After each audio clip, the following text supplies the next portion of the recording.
नमस्कार, मैं हूँ विनीता पांडे।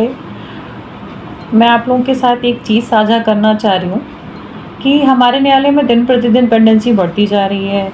आए दिन पीड़ाएं लोगों की बढ़ रही हैं, घटने का नाम नहीं है। मैं भागवतिक और संवैधानिक दोनों दृष्टि में बात करूँगी कि समाज बदल रहा है, युग बदल रहा है, लोग बदल रहे हैं, परिवर्तन एक नई दिशा में चल रही है। तो क्या स्त्री और पुरुष अपने राइट या अपने नैतिक मूल्यों को भी भूल रहे हैं? क्या हो रहा है? इसी के लिए मैंने एक सीरीज़ बनाई है। जितने भी मेरे प्रैक्टिकल नॉलेज है, क्योंकि मैं एडवोकेसी भी करती हूँ और मैं पीएलएस जूरी मेंबर भी हूँ और लॉ कॉलेज में मैं एजुकेशन भी देती हूँ, पार्ट टाइम टीचिंग भी करती हूँ।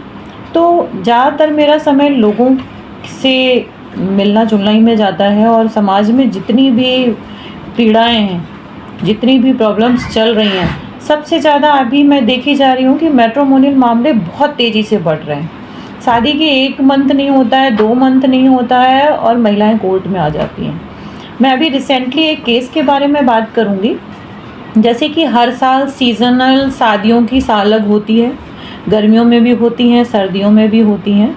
और अभी सबसे ज़्यादा मुझे देखने को ये दिख रहा है कि 498 या 125 या डोमेस्टिक वायलेंस के मामले तो बाद में आते हैं, 3/4 बहुत एक्टिव हो गया है, जिसको उन्होंने सोर्स ऑफ इनकम बना रखा है लोगों ने कि ईज़िली चाहे हम शादी तय करते हैं, एक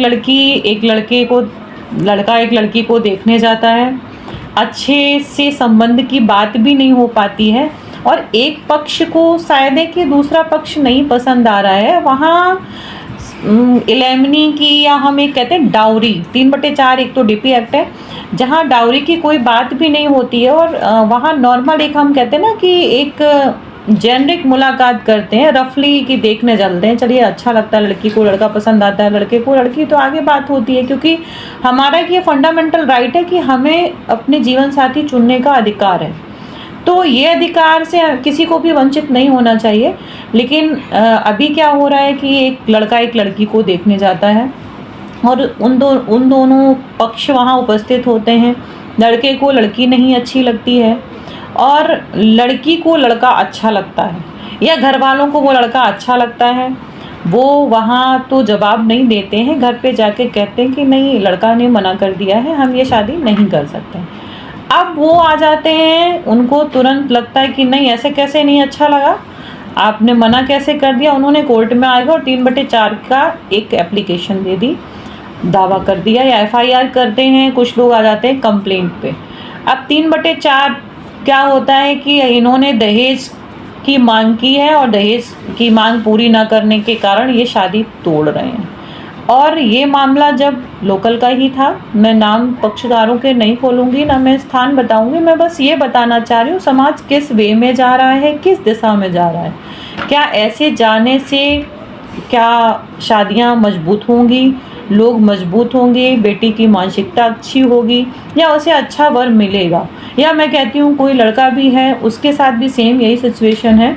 तो यहाँ पर क्या होता है, कंप्लेंट डाली जाती है, लड़के की पक्ष से हम वकील होते हैं और उससे 5 लाख रुपए की मांग की जाती है कंप्रोमाइज़ में कि हम कंप्रोमाइज़ तब करेंगे जब आप 5 लाख रुपए देंगे।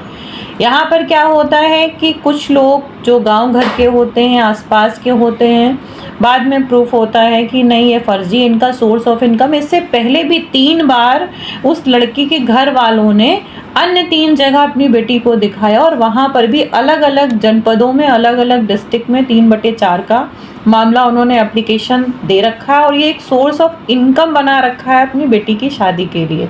तो मैं आपसे कहूँगी, जागरूक रहें, सावधान रहें, ऐसे लोगों से बचें और आप अपने राइट का यूज करें कि अनर्गल आपको कोई भी 3/4 में नहीं फंसा सकता है। क्योंकि आप जब जेनरिक किसी को देखने जाते हैं तो आप अपने पक्ष को मजबूत रखिए। ऐसा नहीं है कि किसी ने 3/4 लिखवा दिया तो आप बिल्कुल डर गए और आपने तुरंत कंप्रोमाइज़ में जो भी लेमनी वो मांगते हैं या कंप्रोमाइज़ में एक सेटलमेंट अमाउंट की बात करते हैं तो आप दे दें। नहीं, आप अपने राइट्स को पहचानें, अपने कानून को पढ़ें। और भागवतिक दृष्टि से भी मैं कहूँगी कि ये एक अपराध है किसी से भी एक पैसे के सोर्स के लिए, अपने स्वार्थ के सोर्स के लिए या अपने भाव को पूरा करने के लिए किसी को अनैतिक एक व्यभिचार के तौर पर नहीं यूज़ करना चाहिए। और यही मैं कहूँगी कि धन्यवाद। आगे मैं इसी सीरीज को कंटिन्यूटी में आगे लेके आऊँगी और रोज़ एक नए कानून के बारे में आपको बताऊँगी। धन्यवाद।